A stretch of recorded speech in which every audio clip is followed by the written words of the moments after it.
अस्सलाम वालेकुम नाज़रीन, प्रोग्राम कराची टुडे और मैं हूं आपका मेज़बान बिलाल खान। ईद कुर्बान का दूसरा रोज़ भी गुजर गया, लेकिन आज डूबते डूबते ये शहर बच गया।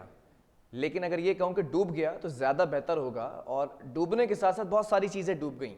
सिंध हुकूमत डूब गई, बल्दियाती मैनेजमेंट डूब गई, आपके इदारे डूब गए, चाहे वो KDA हो, चाहे वो SBCA हो, चाहे वो Sindh solid waste management board हो, चाहे वो आपके असिस्टेंट कमिश्नर्स हो, चाहे वो डिप्टी कमिश्नर्स हो, या कोई भी इदारा जो कि रेन इमरजेंसी के लिए मुतहर्रिक किया गया था। इनकी छुट्टियां मनसूख की गई थी, छुट्टियां मनसूख कर दी, फोटो सेशन हो गया, लेकिन काम कहाँ हुआ। आज उन्हीं तमाम चीज़ों पे डिस्कशन करेंगे कि शहर के अंदर बारिश अगर होती है तो ये हुक्मरान, ये आला अहदेदारान ये कहते नज़र आते हैं कि कैपेसिटी नहीं है इस शहर की, इस वजह से बारिश एक्सपेक्टेशन से ज़्यादा हो गई, इसी वजह से सड़कें ज़ेर-ए-आब आ गई, इलाकों के अंदर पानी भर गया, घरों का जो फर्नीचर था वो तमाम चीज़ें डूब गई। ये कहते नज़र नहीं आते कि नालों की चॉकिंग पॉइंट्स जो क्लियर हमने किए थे वो हमने हकीकतन क्लियर नहीं किए थे। नाले ओवरफ्लो हो गए तो CM साहब जो कि चीफ एग्जीक्यूटिव सिंध है वो ये कहते नजर आए कि समंदर के अंदर हाई टाइड की वजह से नालों का जो पानी है वो समंदर तक नहीं जा रहा है, वापस आ रहा है। ये कहते नजर नहीं आए कि नाले कहीं कहीं चौक भी थे, उनमें कचरा भी था, ब्लॉकेज थी, वो तमाम चीज़ें क्लियर नहीं की गई हैं। बहरहाल इस पर डिस्कशन का आगाज करेंगे। चीफ रिपोर्टर हमारे साथ मौजूद हैं असद जदी। असद, क्या सूरत हाल इस वक्त शहर की? तो आज ये कहूंगा कि मसीहा की तलाश रही पूरा दिन इस शहर को, जबकि आज से पहले 15 रोज पहले ये बात क्लियर थी कि बारिशों का एक तवील सिलसिला शुरू होगा और वो भी उन दिनों जबकि ईद के दिन होंगे। और फिर हमने देखा कि मुस्तकिल तौर पे बारिशें और फिर रिकॉर्ड बारिशें इस शहर में बरसी। लेकिन इसके बाद हुआ क्या? वो जो दिन था जो थैले में बंद था और ये कहा जा रहा था कि बहुत अच्छा सब बेहतरीन, वो तमाम हुआ। और उसके बाद हमने देखा कि पोश एरियाज भी इस तरह डूबे कि जिस तरह कोई कच्ची आबादी हो या फिर दरियाई इलाके हो जहां पर दरिया का पानी आ जाता है। और फिर कराची जैसा शहर, ईद का दूसरा दिन, आलाइशों के ढेर और उसके साथ साथ लोग सड़कों से गायब। इसके साथ एक अलग सी जो बात थी कि जी बारिश हो रही है और इस वजह से काम करने में बहुत ज्यादा प्रॉब्लम्स आ रही हैं। तो अगर बारिश हो रही थी बिलाल, इस शहर में काम करने में प्रॉब्लम्स आ रही थी, तो बारिश को खत्म हुए कितने घंटे गुजर गए, उसके बाद की सूरत हाल क्या है? आपकी बात को मैं आगे बढ़ाते हुए कि एक तरफ पूरे शहर में फोटो सेशन का सिलसिला जारी है और उसी शहर में चंद अफसरान के अलावा तमाम लोग अपने नंबर बंद करके घरों पे सो रहे हैं। अब अगर आप बात कर लीजिए कि आपने हाईवे की बात कर लें, तो एक एक्सक्यूज जी टड्डो डैम में दोबारा तूफानी आ गई और फिर बंद कर दिया गया कराची शहर का वो रास्ता, सुपर हाईवे। इसके बाद अगर आप बात कर लें, मैं दर्जा बदर्जा की बात करूंगा, दर्जा बदर्जा मलीर की बात कर लें, मलीर में एक अफसर नजर आया जिसका इख्तियारात का, जिसके पास इख्तियारात नहीं थे, और वो ये कहते दिखाई दिए कि हाँ सुमारकोट में तुगयानी नहीं है, यहाँ घरों में पानी है। गुलशन हदीद के अंदर 1 माह पहले बनने वाली सड़कें टूट फूट का शिकार सिर्फ एक बारिश में हो गई। उन लोगों से सवाल किया जाए। इसके साथ जितनी कच्ची आबादियां वहां पर तुगयानी आ गई, उसके लिए कोई नहीं पहुंचा। और फिर हमने देखा कि रेस्क्यू के इदारे आज पहुंचे और कोशिश की कि खाना दे सकें। बिलाल, हमने ये मनाजिर अपनी आंखों से देखे कि लोगों के जानवर कुर्बानी के ज़िबा हुए, लेकिन उनके पास तकसीम करने के लिए कोई जराया बाकी नहीं था। फिर मलीर से आप कोरंगी आ जाइए, कोरंगी के अंदर वैसे जिस तरह पहले कई सालों से होता आया, अल्लाह वाले टाउन में और कयूमाबाद पर पानी का प्रेशर बढ़ा, कयूमाबाद क्लियर करा दिया गया और अल्लाह वाले टाउन में इस वक्त तक मशीनें काम कर रही हैं कि किसी तरह रात को मशीनों को इस अजाब से बचाया जा सके। इसके बाद आप जब साउथ में चले जाएं, और फिर मैं उस एरिया की बात करूंगा जो सबसे ज्यादा स्टेब्लिश होता है बिलाल, यानी कि डिफेंस की। आपने बेसमेंट बनाने की इजाजत दे दी, आज उन गरीबों की बेसमेंट 6-6 फीट पानी में डूबी हुई है। डिफेंस में चले जाएं, सबसे पहला सवाल जब बल्दियाती इदारों से है, वहां पर है कंटोनमेंट के इदारों से। कंटोनमेंट के इदारे कहां सो रहे हैं? यहां पर तो टैक्सेस के नाम पर करोड़ों रुपए लिए जाते हैं हर कंटोनमेंट की जानिब से, लेकिन जब सहूलियात की बात की जाती है तो कहा जाता है कि जी हमारे पास से नहीं, आपको टीएमसी हेल्प करेगी।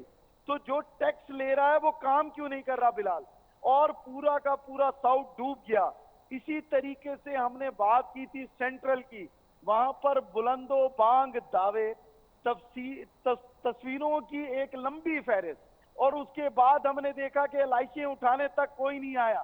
तो अगर किसी को आपने किसी बड़ी सिफारिश पे किसी जगह पर तैनात कर दिया है तो उस सिफारिश करने वाले को बताएं कि सिर्फ सिफारिश से काम नहीं चलता, सड़क पे खड़े होकर लोगों के इस तकलीफ का मदावा करना पड़ता है। लेकिन इसके बाद भी हमने देखा कि आप अगर ईस्ट में चले जाएं, सड़कों पे बेतहाशा पानी था, लेकिन 4, 5, 6 घंटे के बाद वो पानी हमें उतरता हुआ दिखाई दिया। इसका मतलब ये हुआ कि लोग काम करने की नीयत रखते थे। अब बात कर ले नशेबी इलाकों की, तो बिलाल वहां पर तो अब तक रेस्क्यू का अमल ही नहीं शुरू हुआ। जहां पर जो शख्स मौजूद है उसको खाना देने के लिए जितने भी हमारे इदारे हैं जो कि मुफ्त खाना तकसीम करते हैं वो कोशिश कर रहे हैं कि चले जाएं। इस तमाम सूरत हाल में एक ही बात जो मैंने पहले कही कि कराची शहर आज मसीहा के इंतजार में रहा पूरा दिन, और अब जाकर जो भी काम किया जा रहा है वो तकरीबन जितना भी काम किया जा रहा है वो इस नेट पे किया जा रहा है कि उन इलाकों में रिलीफ दे दें जहां पर पानी 4 से 5 फीट तक खड़ा हुआ है। अब इसके बाद बिलाल एक और अहम बात जिसको समझने की जरूरत है, के इलेक्ट्रिक ने क्या किया पूरा दिन? के इलेक्ट्रिक ने लाइट बंद की, अब लाइट बहाल हो रही है। 1900 फीडर में से 1450 फीडर की लाइट बहाल थी।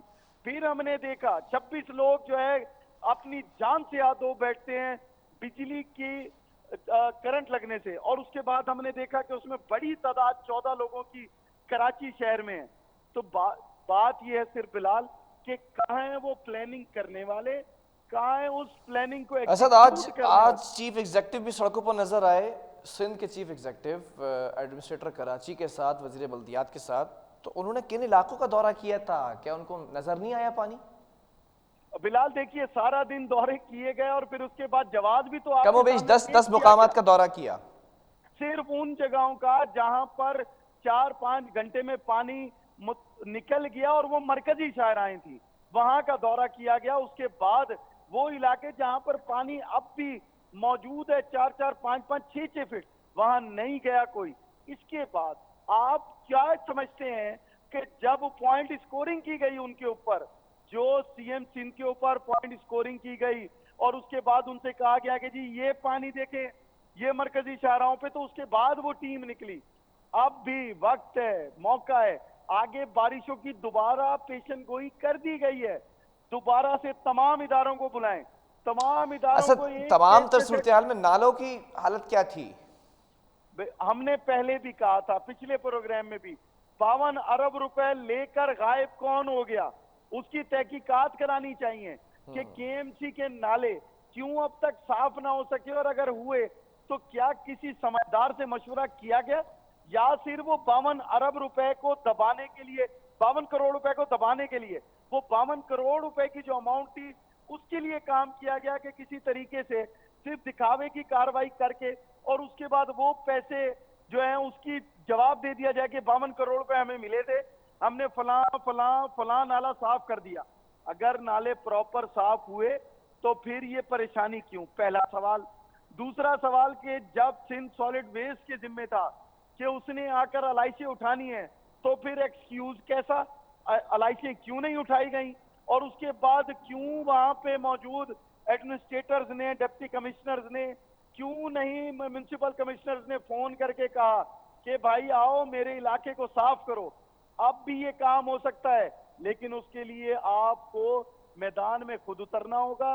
अब भी जो deputy commissioners, municipal commissioners, administrators इस वक्त मैदान में मौजूद हैं बिलाल, उनके इलाकों की पोजीशन बेहतर होती जा रही है, लेकिन आने वाली बारिशों से पहले सीएम सिंध को, नासिर हुसैन शाह साहब को और मुर्तजा आपको एक पेज पे बैठकर ये डिसाइड करना होगा, एक जमात के लोगों को, कि इस शहर को क्या दिया और अब क्या दे सकते हैं।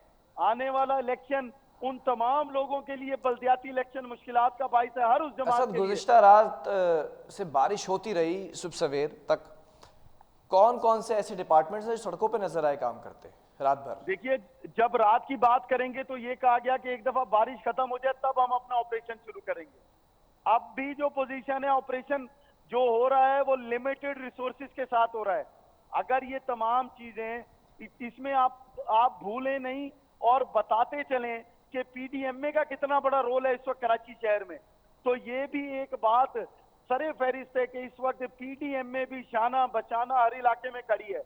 तो पहले तो चीजों को आप तरतीब देकर वन बाय वन सवाल करें। सीएम अगर रोड पे आए तो सीएम के पास तमाम इदारों को बुलाने का इख्तियार है, अभी बुलाएं और उनसे कहें कि जी कल भी बारिश होगी, परसों भी बारिश होगी, आगे 3 रोज बाद भी बारिश है।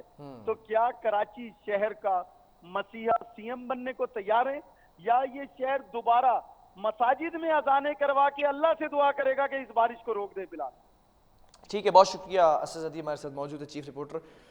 कराची के अंदर मूसलाधार बारिश की प्रेडिक्शन पहले से कर दी गई थी और स्पेल के हवाले से बता दिया गया था मानसून के स्पेल बरसेंगे गरज चमक के साथ, लेकिन जो कारकर्दगी है इदारों की वो नाक़िस कारकर्दगी रही, सिफर कारकर्दगी रही। इदारे सड़कों पर ज़रूर नज़र आए, ऐसा नहीं है कि नज़र नहीं आए, लेकिन काफ़ी देर के बाद सड़कों पर नज़र आए और काम करते नज़र नहीं आए। अगर काम किया जाता तो शहर न डूबता। वक्फा लेंगे, इसके बाद सियासी जमातों का मौक़िफ़ भी आपके सामने रखेंगे।